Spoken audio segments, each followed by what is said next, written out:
की वीडियो में class 12th Hindi हम लोग यहाँ पर अलंकार रस छंद देखेंगे यहाँ पर ठीक है। अलंकार देखेंगे, रस देखेंगे, छंद देखेंगे। ये तीनों आपके एग्जाम में आते हैं यहाँ पर। अलंकार भी आते हैं, रस भी आते हैं, छंद भी आते हैं। बहुत ही सिंपल तरीका देखेंगे, ठीक है, तुरंत याद हो जाएंगे। बहुत ही सिंपल इसकी डेफिनेशन लिखी हुई है यहाँ पर, ठीक है। 24 फरवरी की पेपर में इन्हीं में से आपको छपी मिली यहाँ पर, ठीक है। परिभाषा यहाँ पर इससे बाहर एक भी नहीं जाएंगे, आपकी इन्हीं में से मिलेगी यहाँ पर, राइट। तो हमारे पास देखिए पहला उपमा अलंकार, बहुत ही सिंपल परिभाषा। क्या उपमा अलंकार, यहाँ पर उपमा अलंकार दो उसमें अलंकार दिए होंगे, उसमें से एक की परिभाषा लिखनी होगी आपको। तो देखिए उपमा अलंकार की परिभाषा, फर्स्ट उपमा अलंकार की परिभाषा क्या होता है।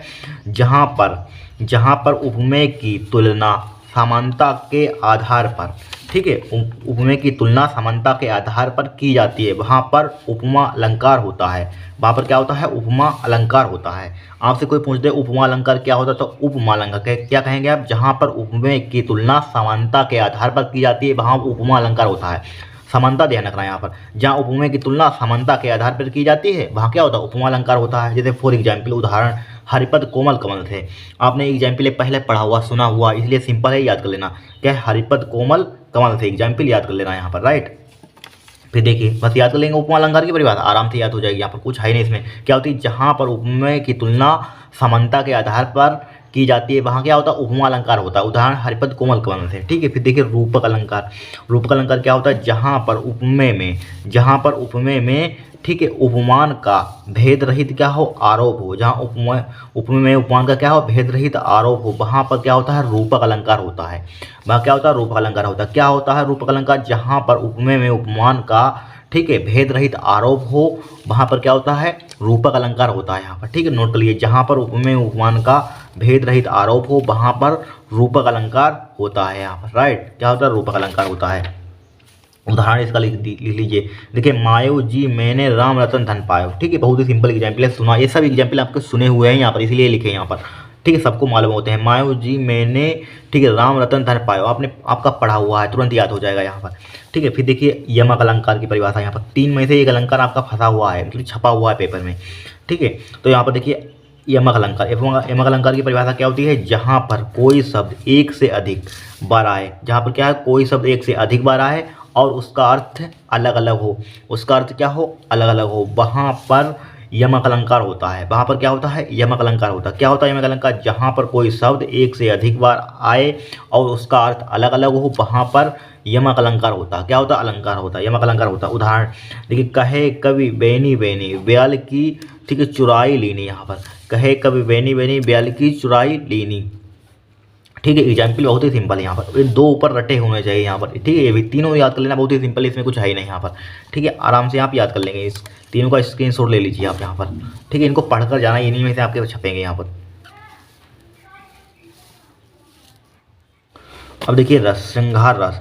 पहला परिभाषा श्रृंगार रस की परिभाषा यहाँ पर। श्रृंगार रस क्या होता है हमारे पास, जहाँ जब विभाव अनुभाव तथा संचारी भाव, ठीक है, संचारी भाव का संयोग होता है, तो रति नामक स्थायी भाव से श्रृंगार रस की उत्पत्ति होती है। तो क्या होती है, तो रति नामक स्थायी भाव से श्रृंगार रस की क्या होती है, उत्पत्ति होती है यहाँ पर, ठीक है। क्या होता है श्रृंगार रस, जब विभाव अनुभाव तथा संचारी भाव का संयोग होता है, तो रति नामक स्थायी भाव से श्रृंगार रस की उत्पत्ति होती है। इसमें आपको क्या याद करना होगा, यहाँ पर स्थायी भाव याद करना होगा। रति इसका स्थायी भाव होता है, श्रृंगार रस का स्थायी भाव क्या होता है, रति होता है, क्योंकि एग्जाम में पूछा जाता है ऑब्जेक्टिव क्वेश्चन में यहाँ पर, ठीक है। परिभाषा तो इसके सिर्फ आपको स्थायी भाव याद करने होते हैं, श्रृंगार रस का, वीरस का, हास्य रस का। परिभाषा जिनकी तो सेम होती है यहाँ पर, ठीक है। देखिए जब क्या होती है, श्रृंगार रस क्या होता है, जब विभाव अनुभाव तथा संचारी भाव का संयोग होता है, तो रति नामक स्थायी भाव से क्या होता है, श्रृंगार रस की उत्पत्ति होती है। उदाहरण लिख लेंगे यहाँ पर, ठीक है। हे रेशमी जुल्फे, हे शराबती आंखें, इन्हें देखकर जी रहे हैं सभी, ठीक है। क्या लिखेंगे, हे रेशमी जुल्फे, हे शराबती आंखें, इन्हें देखकर जी रहे हैं सभी, यहाँ पर, राइट, लिख लेंगे आराम से।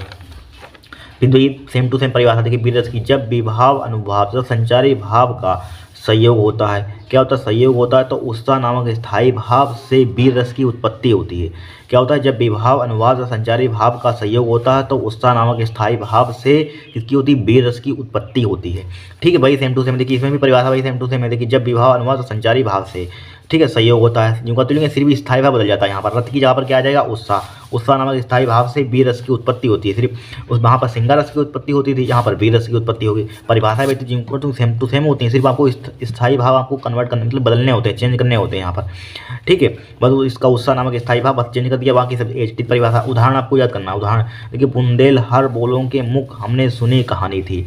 क्या बुंदेल हर बोलों के मुख हमने सुनी कहानी थी, खूब लड़ी मर्दाने वो तो झांसी वाली रानी थी। ठीक है, क्या थी, झांसी वाली रानी थी। क्या एग्जाम्पल है, बुंदेल हर बोलों के मुख हमने सुनी कहानी थी, खूब लड़ी मर्दानी वो तो झांसी वाली रानी थी। यहाँ पर राइट लिख लेना यहाँ पर। फिर देखिए हास्य रस की परिभाषा यहाँ पर तीसरा। हास्य रस क्या होता है हमारे पास, भाई सेम टू सेम। हास्य रस का स्थायी क्या होता है, हास होता है भाई, परिभाषा सेम टू सेम।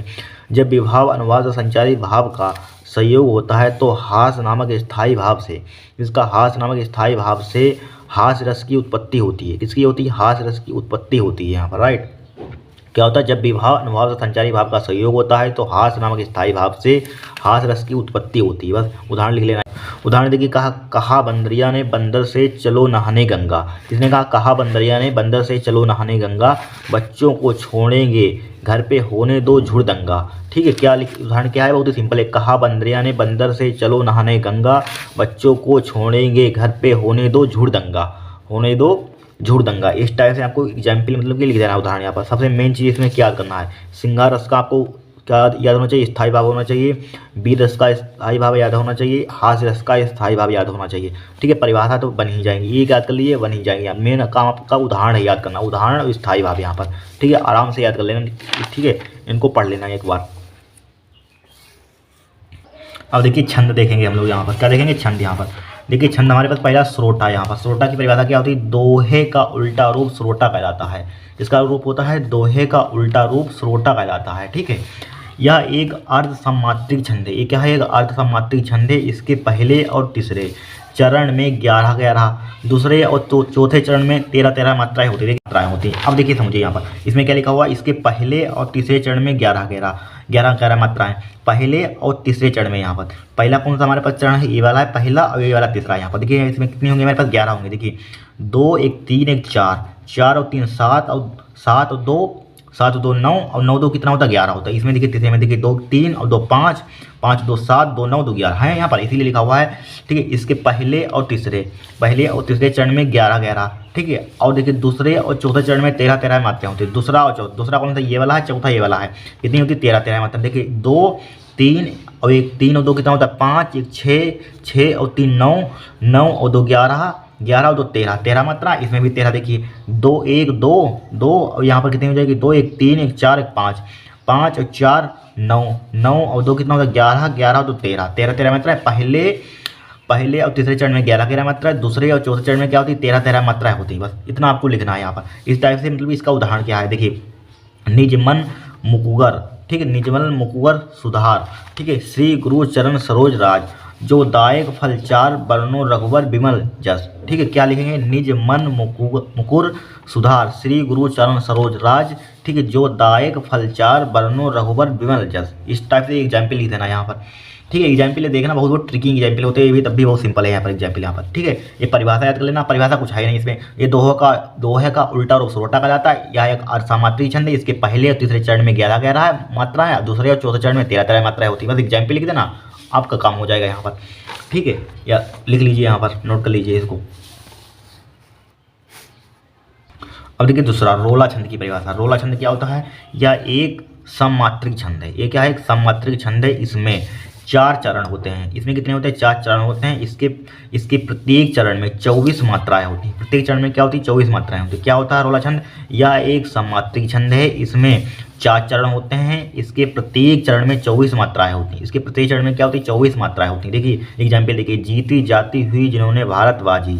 ठीक है, निज बल से मेट विधर्मी मुगल कुराजी, जिनके आगे ठहर सके जंगी ना जहाजी, हे वही प्रसिद्ध छात्रवर्ती भूप शिवाजी। क्या होता है, जीती जाती हुई जिन्होंने भारतबाजी, निज बल से मेट विधर्मी मुगल कुराजी, जिनके आगे ठहर सके जंगी ना जहाजी, है वही प्रसिद्ध छात्रवर्ती भूप शिवाजी। देखिए इसमें कितनी होती हैं, 24 मात्रा। इसकी काउंट कर लिए। देखिए इसके लिए 2 प्रयोग करेंगे, इसके लिए 2 यहाँ पर।